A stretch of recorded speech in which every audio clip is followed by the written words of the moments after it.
special. Very special. You even painted it.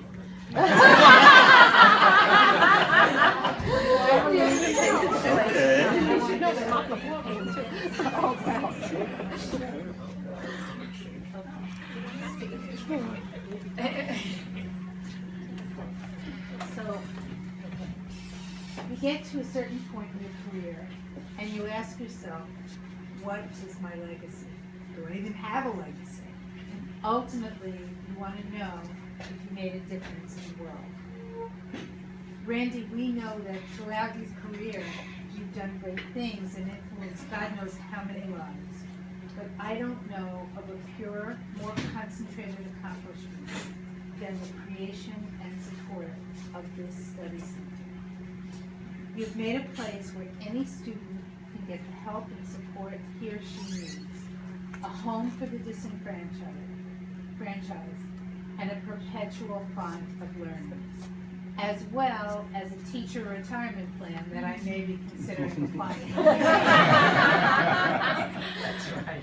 There are really no words to express the gratitude of all of us and of the legions of students and their families who have benefited and will continue to benefit from the Study Center.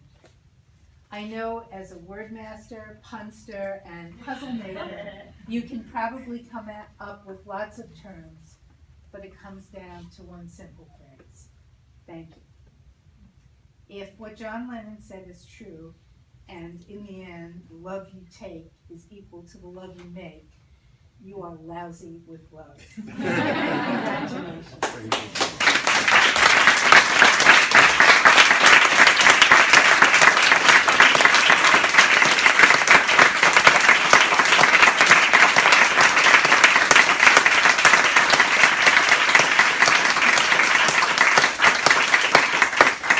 Oh boy, I do miss you. I want to thank Susan and especially wish her well and compliment her outstanding stewardship of this great school.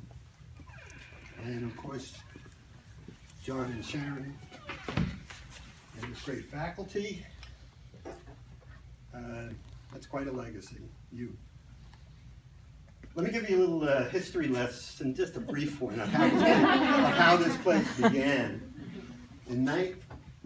Oh, look who's there.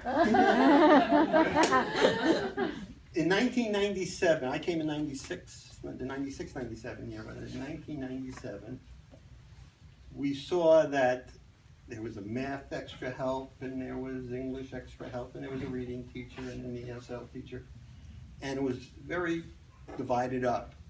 And so the idea came to us that we should build a program for those kids who are willing but unable. You heard me talk about 4 kinds of kids many times. But the willing and unable kid, the one who wanted that help, who needed coaching, that we should build a program around the child rather than around the subject. And so we had this nice large room here, and we had the great Susan Dorkins. And we started, I think, with Theodora and with Nancy. And I think it was just the 4 of us to start. And we built a program. We did some creative budgeting. And we had a program where we took all the resources that in the departments where these extra programs were sort of there, but not really had all that attention. And we made this a place where essentially this was a resource room for kids without an IEP. And a place, and then we added to that kids, so it wouldn't be a stigma to it, that kids could drop in. Anywhere from kids in 9th grade remedial English all the way up to calculus, but we made it a drop-in so that everybody would feel comfortable coming here. And we added the reading program, and later on we had the ESL program. And so this became a hub of all kinds of help for kids. And I happen to believe that a lot of kids got their Regents diplomas, got through the exams, found a home for themselves, connected with the great teachers that we hear. And it became a place that was just so wonderful for the kids who needed it the most. And in my career, when we brought the ESL kids in, for some reason my career has always been with ESL kids. When I was on the Lower East Side in Seward Park, which was the largest, which is Chinatown's high school, and the Lower East Side had the largest Hispanic population. And I saw how hard it was to be an immigrant child and make it in a school as your first experience. But when I got here, I realized that in the welcoming place that Great Neck is and Great Neck South is, they could really benefit from that kind of program. And so we built the program around them. And then each year we started to sneak in another teacher, one at a time, hourly.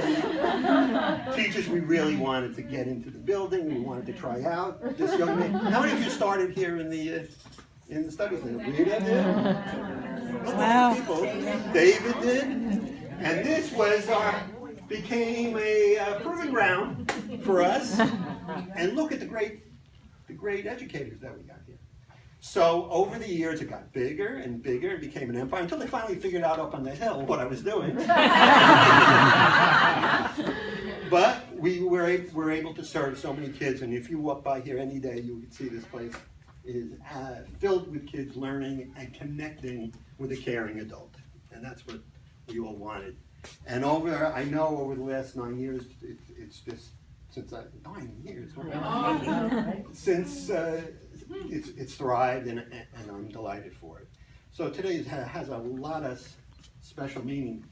When we talk about legacy, for me, that my name associated with this place is truly wonderful. I mean, when I think about my years here, think about Great Neck South, you think about all the bright kids and all the way they go to the great colleges. And I think this room helped get more kids into that category. We expanded these high-power programs for all kinds of kids. I'm also proud that we expanded all the extra and co-curricular programs for all the kids in the middle and these kids as well. And I'm very proud of the fact that we never forgot to pay attention to the kids who needed us the most. And in a school like ours, it's easy to do that. So I thank you all. I can't tell you how meaningful this is. And someday when a child comes in here in the next few years, and they look at that face over there and say, who is that guy?